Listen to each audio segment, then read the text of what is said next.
જે સૂક્ષ્મ અનહદ ધ્વનિ, અને એ અનહદ ધ્વનિ જ એ કમલની સુગંધ છે. જે સહસ્ત્રદલ કમલ છે એની આ સુગંધ છે.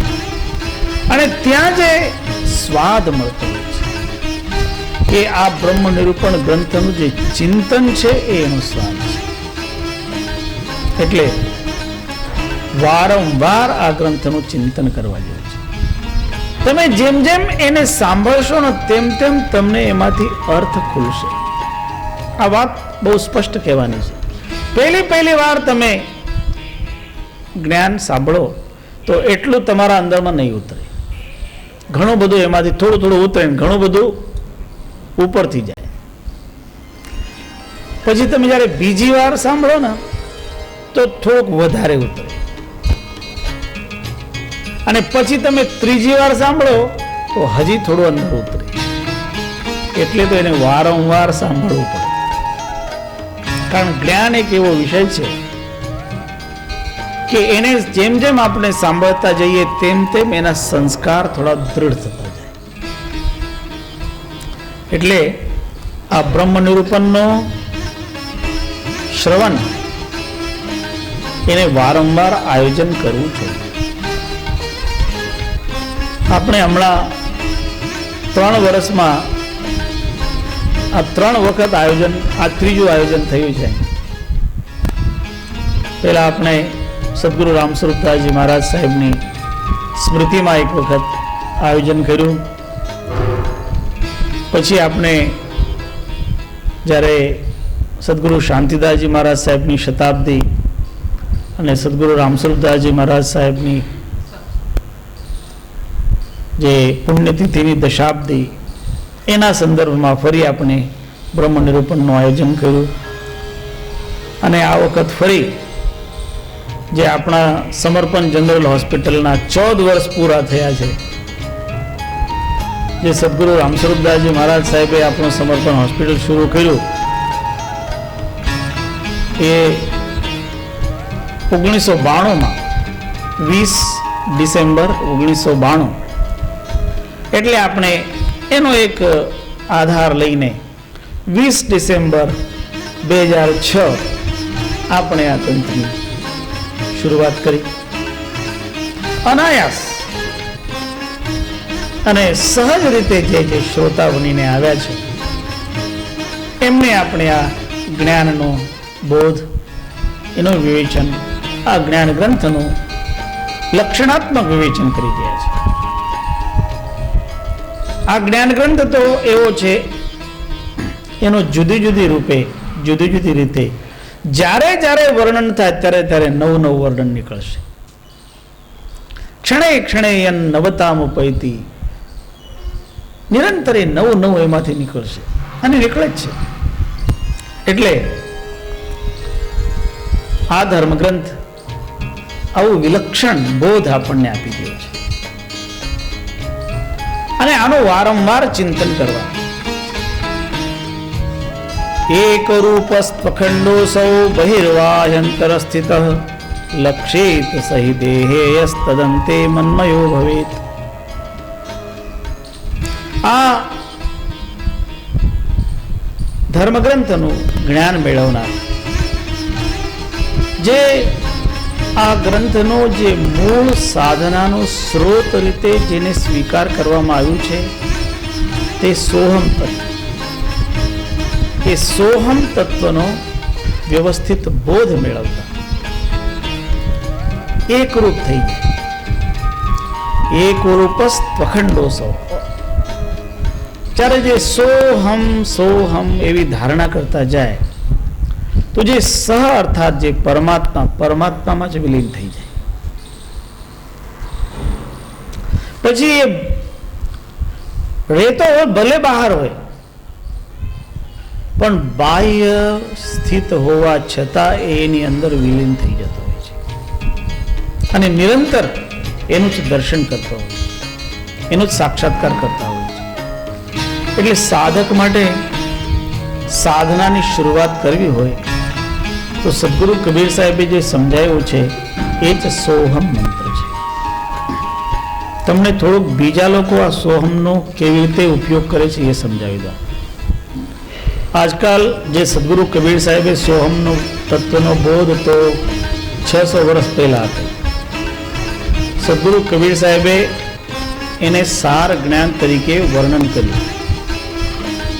હવે આજના યુગમાં આ જ જ્ઞાનને, આ જ શબ્દને જુદું જુદું પોતાની રીતેનું નામ કહીને લોકો બીજાને આપે છે. અને એમાંના એક છે જેને આને કહ્યું છે કે આ સુદર્શન ક્રિયા છે. સુદર્શન ક્રિયાને નામ આપી દીધું અને બીજાને આ વાત પોતાની કહી, અને એ પોતાની સુદર્શન ક્રિયા કરીને એનું શું કરાયું? ટ્રેડમાર્ક લીધું.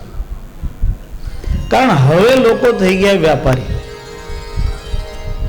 એટલે ગુરુએ આપ્યું હોય, ક્યાંકથી એમને ઉપલબ્ધ થયું હોય તો એને પોતાની કરવાની કોશિશ કરે અને પોતાના નામે ટ્રેડમાર્ક લે અને પછી એનો વ્યાપાર કરે.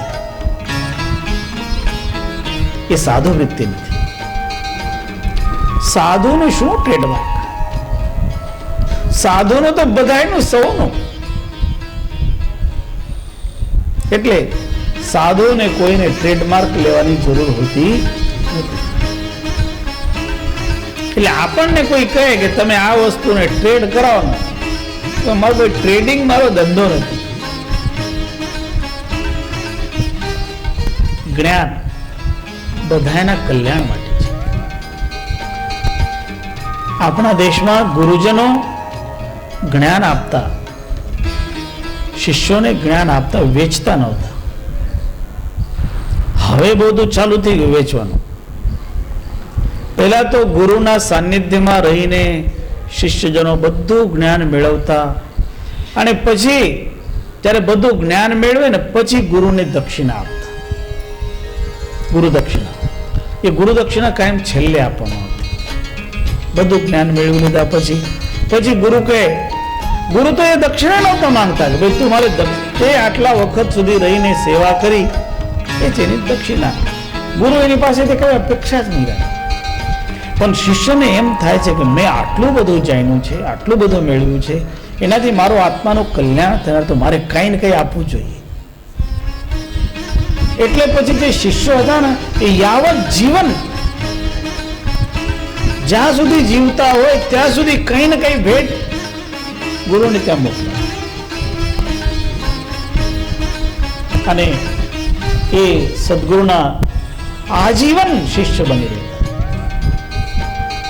અને સદગુરુના શ્રી ચરણોમાં જ્યાં મળે ત્યાં એમનો માથું ઝૂકે.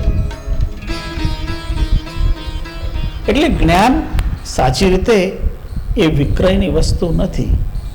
પણ હવે ધીમે ધીમે એવું પરિવર્તન જગતમાં આવ્યું. હવે તો દરેક વસ્તુ વેચાણની વસ્તુ થવા માંડી. એટલે હવે સાંસારિક જ્ઞાન વેચવાનું ચાલે, પણ આત્મજ્ઞાન તો વેચવાની વસ્તુ છે જ. એ વેચાતું મળતું જ નથી. કોઈને કહે કોઈ કે હું પ્રેમ વેચું છું, તો કબીર સાહેબ તો બહુ ચોખ્ખું કહે કે પ્રેમ ન તો કોઈ બગીચામાં પેદા થાય, ન કોઈ ખેતરમાં પેદા કરી શકે, ન કોઈના કારખાનામાં પેદા થાય, ન કોઈ બજારમાં વેચાય. તો કોઈ કહે કે હું પ્રેમ વેચું, તો ક્યાંથી? પ્રેમ ન બાળી ઉપજે, પ્રેમ ન હાટ વિકાય. એક જેને જોઈતો હોય તેને શું કરવું પડે? માથું આપવું પડે. માથું આપે તો મળે. રાજા પરજા જય રૂચે શીશ દે. રાજા હોય ચાહે પ્રજા હોય, એને જોઈતું હોય ને આ પ્રેમ, તો એને માથું જ આપવું પડે. જ્ઞાન પણ એવું જ છે. સદગુરુ પાસેથી જ્ઞાન મેળવવું હોય તો માથું આપવું પડે. માથું આપવાનો અર્થ છે સંપૂર્ણતયા વિનમ્ર થઈને આવવું પડે. એકદમ નમ્રતા. અને જ્યારે એવી નમ્રતા સાધકના સ્વભાવમાં ઉતરી જાય તો જ એના ઉપર સદગુરુની કૃપા ઉતરતી હોય છે. અને પછી એ જે જ્ઞાન મેળવે એ એને તન્મય બનાવી દે છે. ભેદ નથી રહેતો. દૂધમાં જેમ ખાંડ મળી ગઈ ને, તો ખાંડમાં એક દૂધ અને ખાંડ ભેગા થયા, પછી તમે હલાવ્યું અને પછી તમે જોજો તો ખાંડને તમે જુદું નહીં કરી શકો. દૂધમાં ખાંડ મળે તો દૂધમાંથી ખાંડ જુદી નહીં પડે. તમે ગમે તેટલું પણ એને ગરમ કરો તો એ એમાં જ મળતી જાય. પછી માવો થઈ જાય એ જુદી વાત છે, સાર બની જાય, પણ પછી મીઠો મીઠો જ રહે. એ મીઠાશ એની અંદર એક વખત પ્રવેશ થઈ પછી અલગ નથી થતી. એવી રીતે આ સદગુરુ દ્વારા બતાવેલા ધ્યાન મગ્ન થયેલા જે હંસ છે પછી વધુમાં વધુ એમાં ઊંડા જ ઉતરે. પછી અને જે ઊંડા ઉતરે ને એ જ એ તલ્લીનતા મેળવે, એ તન્મયતા મેળવે. લીનમ યસ્ય યદા ચિત્તમ તસ્ય પુષ્ટિકરમ સુખમ. એનું ચિત્ત એમાં વિલીન થઈ ગયું, એકદમ રમમાન થયું. પછી એનું જે સુખ છે એ સુખ પુષ્ટ થતું જ જાય, વધતું જ જાય, વધતું જ જાય. કારણ એવું છે કે જેને એક વખત એનો સ્વાદ મળ્યો પછી એ સ્વાદ એવો છે કે કબહું વિહુર, કોઈ દિવસ વિસ્મૃત થાય. ऐसी तारी ला, ऐसो तार જોડાઈ જાય. નિરંતર એમાં એની વૃત્તિ વધુમાં વધુ ઊંડી ઉતરતી જાય. અને જેમ જેમ એ વધુમાં વધુ ઊંડું ઉતરે, એવમ વિધમ ઘૃતમ ધર્મ દત્તમ તુભ્યમ મયા ખુલ્લું. હે ધર્મદાસજી, મેં તને આવું આ જ્ઞાન આપ્યું છે કે એટલું પુષ્ટિકારક છે કે તું જેટલો એમાં ઊંડો ઉતરતો જઈશ એટલો તમારો આનંદ નિરંતર વૃદ્ધિગત થશે. આવું સદજ્ઞાન સદગુરુએ ધની ધર્મદાસજીને આપ્યું. અને પછી ધર્મદાસજીને આદેશ પણ કર્યો, ત્વમ તુ દેહી મુમુક્ષુભ્યો હેતસ જ્ઞાનમતઃ પરમ તચ્છ્રુત્વા તે પ્રયાસ્યન્તિ મુક્તિમ નાસ્ત્યત્ર સંશય.